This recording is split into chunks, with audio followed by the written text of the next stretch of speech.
sovereignty lies in the people and all government authority emanates from them. So yan po ang aking panawagan sa mga pulis at sundalo. Just do your job, do it properly, huwag sumunod sa mga maling utos, protect and serve the people, protect and serve the people and the state. Yan po ang kanilang trabaho. Hindi ho maging mga utusan ng mga illegal na activities. Dahil alam niyo po, pag nagkasuhan, kayong mga inutusan, yun ang makakasuhan. Yung mga amo nyo, i-deny lahat kayo. So, yan po. Chairman, ito pong problema sa korupsyon sa Pilipinas ay malalim at systemic. Anong solusyon dito, Chairman? Definitely po, you see corruption exists and flourishes dun sa opportunity to abuse power. So, one of the ways is to limit the powers. Example po, Kongreso. Talagang hawak na nila ang pera eh. Tapos hindi mo sila maparusahan dahil kahit kasuhan mo po sila, una mahaba ho ang kasuhan, tapos they're able to use their influence, tapos ang bilis-bilis ng election. So bago pa matapos ang kaso, election na. Secondly, anong pong tawag na to? Hindi mo sila mapurusahan eh.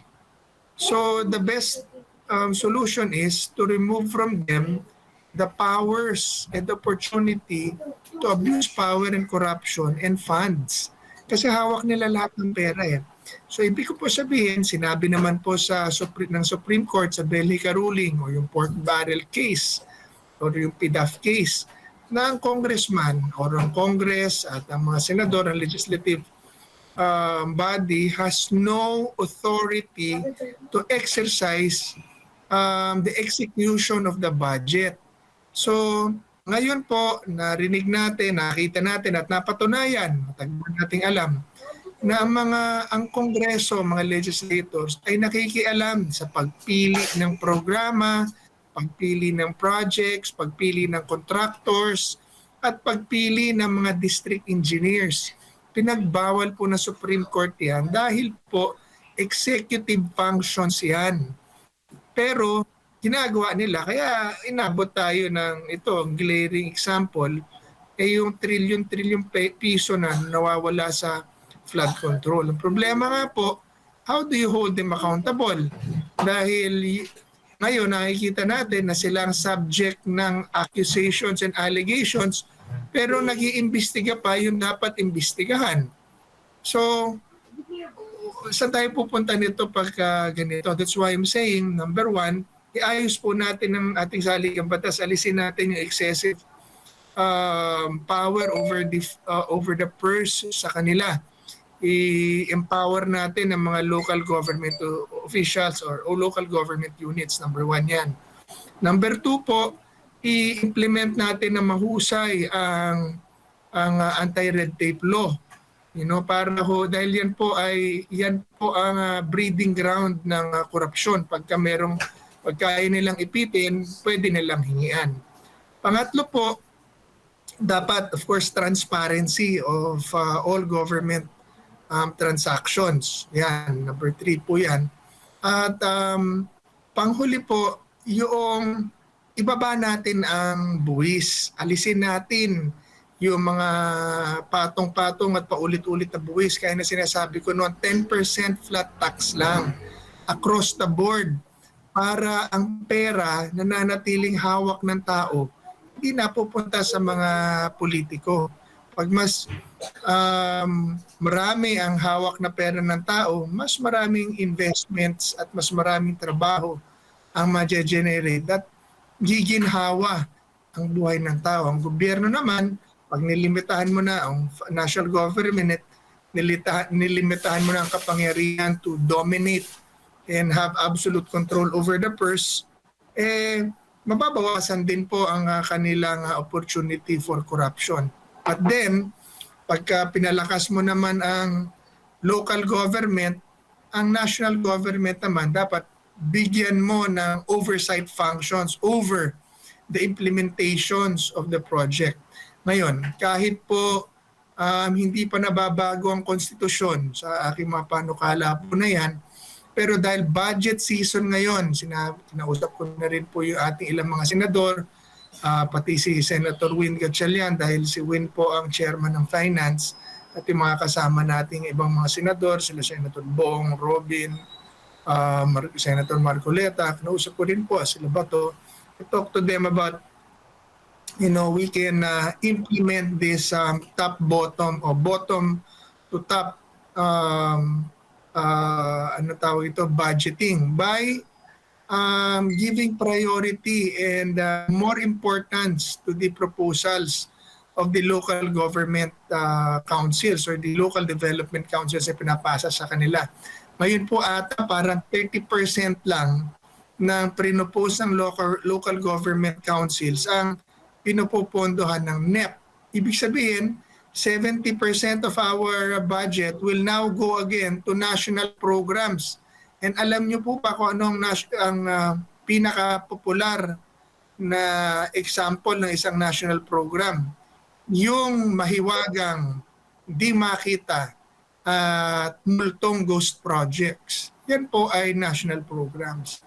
Dahil nagkaroon ng kapangyarihan at mayroong kapangyarihan ng national government, specifically Congress, na para mag-dictate kung saan ilalagay ang pondo, yun, napunta po sa mga mahanumalyang mga proyekto na took us 3 years, wala na yung pera bago pa natin mahuli, tapos baon na tayo sa utang. So, itong budget season, ngayon buwan na po ito nagsisimula ang budget season, akin pong pinananawagan at nausap ang ating mga mambabatas na ibalik na rin yung forma ng pagbabudget at bigyan ng pansin.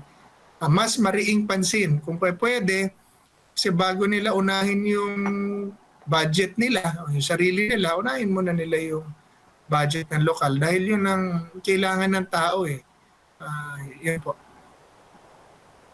At saka, Chairman, ito pong ginagawa nila na pagbuo ng independent commission against the flood control scam o controversy. Ito ba talaga ang solusyon, Chairman? Hindi po bagamat makakatulong to, pero bigyan ko lang ng linaw ang konteksto. The ICI is a commission empowered to investigate ito lamang mga infrastructure projects. So, limited yan sa infrastructure projects, hindi yan for corruption. So, mas mabuti pa rin ang Blue Ribbon Committee ni Senator Marcoleta. Mas malawak. Bakit? Specific lang flood control projects. Ang flood control scandal and controversy is rooted in Congress. Yung problema, yung corruption sa flood control is rooted in Congress. Ang ICI has no jurisdiction over Congress. So wala yan. Yung Blue Ribbon Committee, meron. In fact, nung last hearing, Senator Marcoleta was able to successfully cross the story towards Congress. Dahil yun po ang pinaalala ko sa kanila. Sabi ko, pare, pag hindi nyo naitawid ang investigasyon ng flood control sa Kongreso, walang kwenta lahat itong investigasyon natin. Dahil in-expose natin ng ang contractor, binan na natin ang mga contractor, sinibak na ang lahat na DPWH officials from secretary down to the district engineers. But the masterminds ng sindikatong kontrobersy na ito sa corruption sa DPWH are the congressmen and the legislators dahil sila po ang merong kapangyarihan na magdala ng pondo. Nagdadala sila ng pondo sa distrito. In fact, inamin din sa hearing na bawal na nga ang PDAF, may 170 million pa. Inamin ni Toby Chanco, inamin ni Senator Marcoleta. Sabi ni Senator Marcoleta, meron yan, naalala ko yan. Pag nabigyan ka niyan, masaya-masaya ka na. PDAF nga yun bawal nga yun hindi man item na PDAF yun. bawal nga yun na nag-i-implement ng pondo ang legislators and it leads to corruption. Tapos in-expose ni Toby Chanko na ang mga congressman, ang dami-dami, bilyon-bilyon ng insertion. Bawal nga ang insertion eh. Diba? Doon nga nagmumula ang corruption dahil nung nag-insert, claim na yung pondo na kanila. So, yung contractor, kanila din. Yung DE, kanila din. So, ang kita at ang pera, kanila din. Naging ghost project na. Yung sabi nga ng isang kaibigan ko, ano ba to? Project na nga, kikita ka na nga. Ginost mo pa. Yeah, sabi ni anyway, ang puntos ko po, hindi ho abot ng ICI yan. So, ang mabuti pa, tuloy na lang natin ang Blue Ribbon Committee hearing ni Senator Marcoleta dahil ang jurisdiction po ng Blue Ribbon malawak. Talagang lahat pwede imbitahan kasama ang Congress na very important sa issue po na ito dahil ang presidente hindi po in-expose ang Congress. Ang in-expose niya po contractors. Contractors who to my opinion are the lowest mammal in the totem pole. Yan po ang kanilang utusan. Pag yan ang kanilang gatasan. Pag hiningihan nila na 10% yan, 10 ibibigay niyan. Pag hiningihan 50% yan, 50 ibibigay niyan. At uutusan na rin lang ng congressman ang mga DE kung sino ang kanilang mga preferred contractors. So ang may hawak po talaga niya, kaya tinatawag ko pong mastermind dyan, is really Congress. Hindi man lahat, pero ito po ang kalakaran. Mas marami sa laki ng kontrobersya, yan po ang dapat imbestigahan. And hindi dapat nag-iimbestiga ang Congress sa flood control dahil sila nga itinuturo ng mga contractors at ng mga district engineers. So, alam nating lahat yun that you cannot investigate your own case. Walang ganun. So, ang point ko po dyan, kaya ako sinasabi na teka lang, reset muna tayo and reform. It's better to shut down Congress and then reform. Dahil wala nang mangyayari rito sa ganito sistema dahil yung dapat imbestigahan, yun pa nag-iimbestiga ngayon. So, yan, how do we do it? Yan po ang ating pag-usapan bilang mga Pilipino at leader ng ating bansa. Dahil para tayong dinodomina ng 300 tao at tinatakot ang 300 tao sa Kongreso. Ginagamit pa ang mga pulis.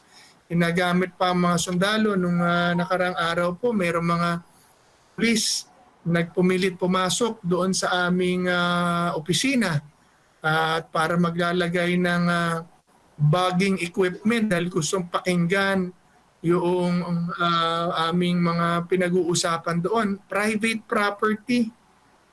Buti na lang po, hindi pumayag yung mga tao natin, pero that is a crime. That is anti-wiretapping law.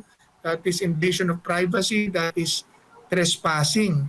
And why? Because people are talking about, speaking about the redress and grievances to government. Mali po yun. Those are criminal actions and should warrant and would warrant criminal liabilities. So, yan po ang point ko na, paano gagawin natin yung gobyerno, hindi mo na mapigilan kahit mga abuso na ng kapangyarihan. Nakita natin ginawa sa SME na yan, sa KOJC, kay Pastor Tibuloy, kay Pastor Presidente Duterte. Nakikita natin sa pondo, nakikita natin sa lahat. So, samantalang hiram na kapangyarihan lang yan eh. Sabi nga nun, sovereignty lies in the people and all government authority emanates from them. So yan po ang aking panawagan sa mga pulis at sundalo. Just do your job, do it properly, huwag sumunod sa mga maling utos, protect and serve the people, protect and serve the people and the state. Yan po ang kanilang trabaho. Hindi ho maging mga utusan ng mga illegal na activities. Dahil alam niyo po, pag nagkasuhan, Kayong mga inutusan, yun ang makakasuhan. Yung mga amo nyo, i-deny lahat kayo. So, yan po.